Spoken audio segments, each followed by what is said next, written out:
Bienvenue dans mon J-25 de ma détox sans sucre. Aujourd'hui dans cette vidéo, je te propose la recette de la plus merveilleuse des marinades que tu pourras utiliser sur du poisson, de la viande ou juste en apéritif comme je le fais aujourd'hui. Cette vidéo risque de se faire avec les bruits du voisin. On va faire avec. Salut, bienvenue dans ma détox J-25. Je vais être sincère avec toi. En fait, là, au moment où je fais cette vidéo, on est à J-24. C'est juste que quand j'ai regardé ma vidéo d'hier, je me suis dit non, ce n'est pas possible de mettre une vidéo sur YouTube, mettre du vide en fait. Et je m'étais demandé pendant moins une heure, qu'est-ce que je peux bien te proposer, de quoi as-tu besoin?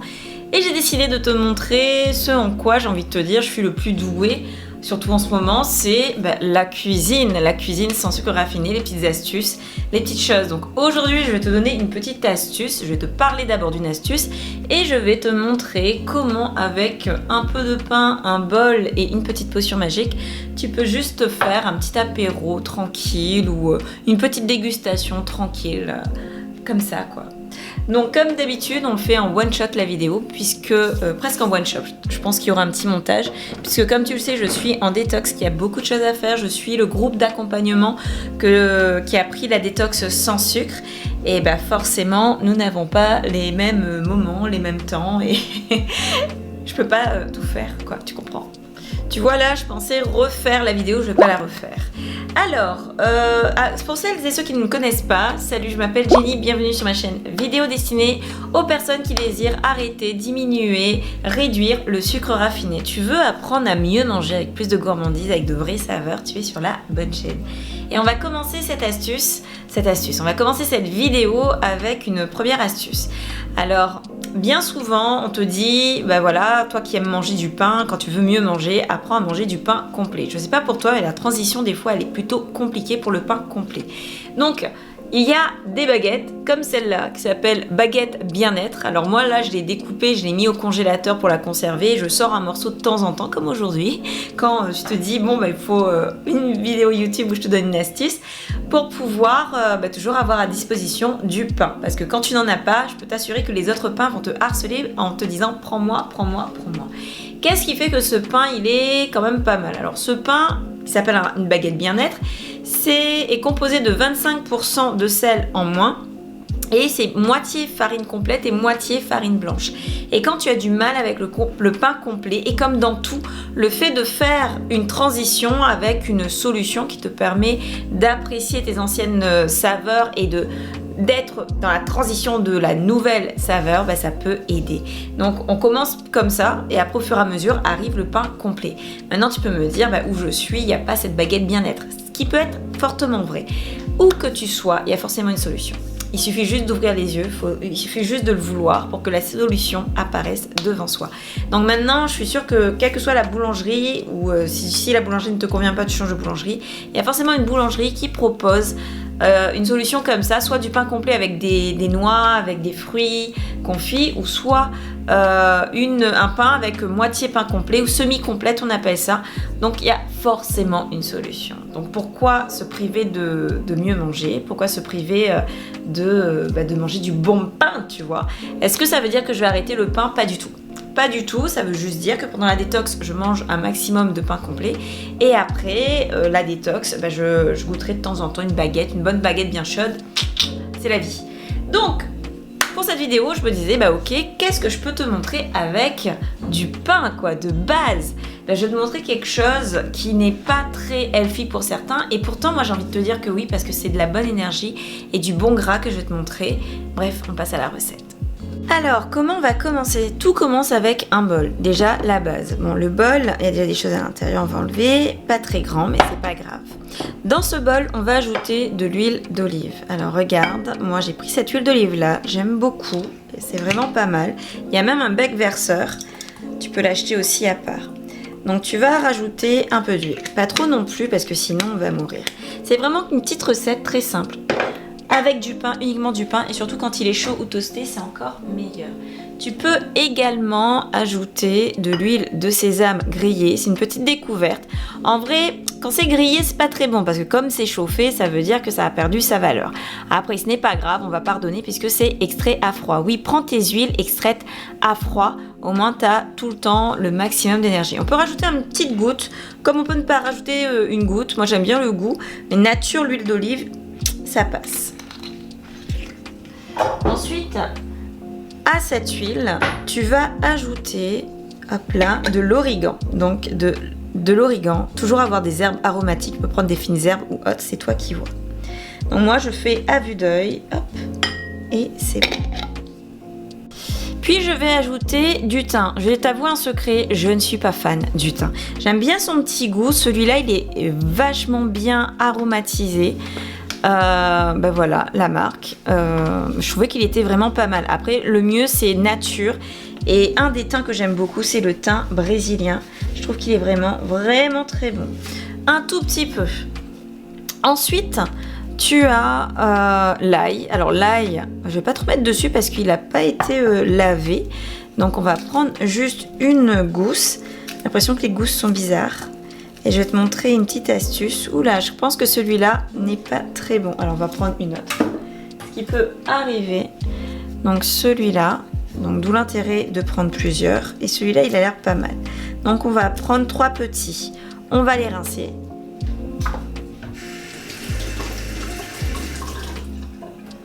On va les essuyer et les voilà. Et là, je vais te montrer une petite astuce. Alors l'ail que j'ai pris, c'est l'ail de l'île de la Réunion. J'essaie d'avoir l'ail et l'oignon de mon pays. Sinon, je prends français.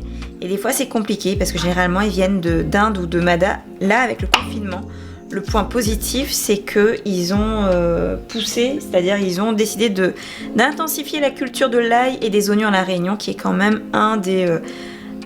une des bases de notre alimentation. Alors, il suffit d'écraser. Au passage, mon couteau, c'est un couteau à fromage. Je l'aime bien, il découpe bien. C'est juste qu'il y a les trous ici, sinon ça va. Donc, en appuyant comme ça et en enlevant l'autre extrémité, tu as les gousses qui s'enlèvent toutes seules. Hop là. Ici, j'avais oublié. Hop là. Alors là, soit tu découpes comme ça, ou soit tu peux râper également cette taille-là. Là, je vais te montrer. Alors, quand c'est congelé, j'arrive à mieux faire encore l'astuce. Là, je vais tout simplement l'écraser.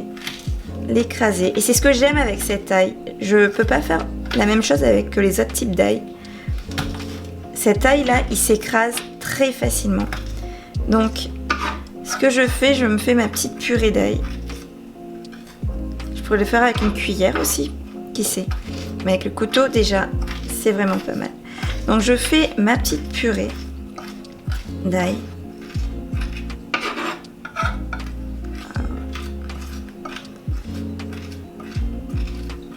Là. Voilà. Je prends et je mets l'ensemble. Donc voilà ta petite purée. Alors j'aurais pu continuer. Hein. Je mets à l'intérieur. Tac tac. On va juste passer un petit coup. Et voilà. Pas de sel, pas de poivre, quoique le poivre on pourrait. Mais en tout cas ici, on mélange.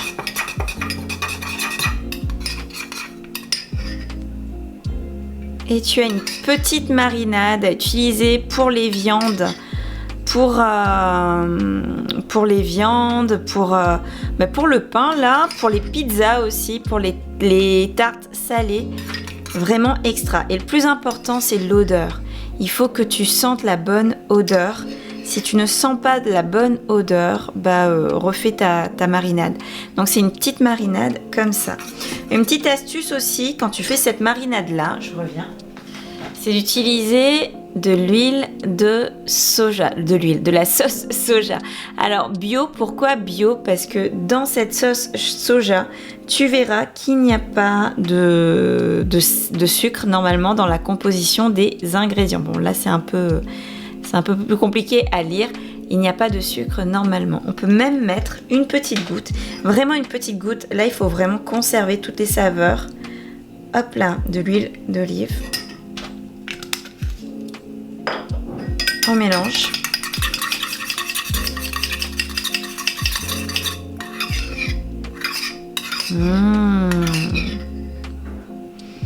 Et ce que tu peux faire, si je pouvais te partager l'odeur, ça aurait été vraiment génial. Donc, et ensuite, ce que tu fais avec ton pain, donc là, on va le faire à cru. Tu peux te faire des petites baguettes comme ça, ou à toi de voir. Tu peux découper si tu le désires. Manger ou pas l'ami, ça t'appartient. Donc, si tu peux découper, hein, bien entendu. Hein.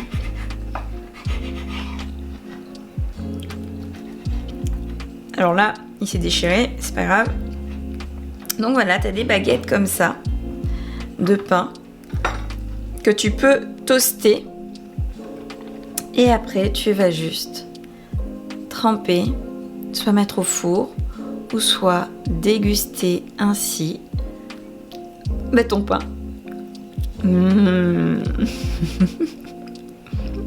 Cette petite marinade, j'utilise généralement pour mon poisson, pour ma viande. Également là, comme ça, en petit apéro ou en petit pickle, c'est-à-dire que tu as une petite faim à 4 heures, tu sais pas trop quoi prendre, tu as envie d'un truc salé, tu n'as pas envie de faire. Là, tu vois, tu prends juste 2-3 trucs et tu vas en manger et ça va être juste génial. Est-ce que c'est du gras ? Oui, c'est du gras, c'est de l'huile d'olive. Ce sont de bons oméga, j'ai envie de te dire. Est-ce que c'est du pain ? Donc il y a du sucre dans le pain ? Oui, il y a du sucre dans le pain. C'est pas du sucre ajouté, c'est le sucre, on va dire, naturel de l'aliment. On n'est pas là pour en abuser, on est là pour apprendre à mieux manger et pour bien manger. Donc tu pourras aussi compléter ton pain avec des bâtons de concombre, de la tomate si tu le désires. Je pense que la tomate c'est le mieux. Une petite tartine de pain, tes petites tomates avec un filet de cette marinade là. Je peux t'assurer que ça te change la vie. Au passage, si toi aussi tu désires être averti quand le prochain challenge sortira, le prochain challenge détox sans sucre, challenge de 30 jours, ou que tu désires tout simplement voir c'est quoi le sans sucre, est-ce que je peux avoir des recettes pour voir et suivre 3 jours de détox par exemple, tu peux récupérer ce cadeau, 3 jours de détox, soit dans la description ou soit dans la bannière de ma chaîne YouTube. Le cadeau il y est directement. Tu cliques, tu récupères le cadeau. En échange, je te demanderai ton mail et je t'enverrai de mes nouvelles et je te préviendrai surtout quand le prochain challenge sortira. Je te remercie d'avoir regardé cette vidéo jusqu'au bout. Si cela t'a plu et que tu désires encore plus d'astuces pendant ces 30 jours de détox, je t'invite à t'abonner et à cliquer sur la clochette pour être averti quand je sors une nouvelle vidéo. Je tiens aussi à te partager mon plaisir d'avoir fait cette vidéo d'avoir refait cette vidéo en te donnant cette astuce là. J'espère qu'elle t'a plu, j'espère que tu en veux plus. Si c'est le cas, tu peux me le dire en commentaire. J'oublie pas que tu m'avais demandé une mayonnaise, comment faire la mayonnaise. Je pense que cette semaine, la vidéo risque de sortir. Je te fais de gros bisous, prends bien soin de ton assiette, qu'elle soit la moins sucrée possible et si elle est sans sucre raffiné, ce sera juste badass. On se dit à la prochaine vidéo, bye.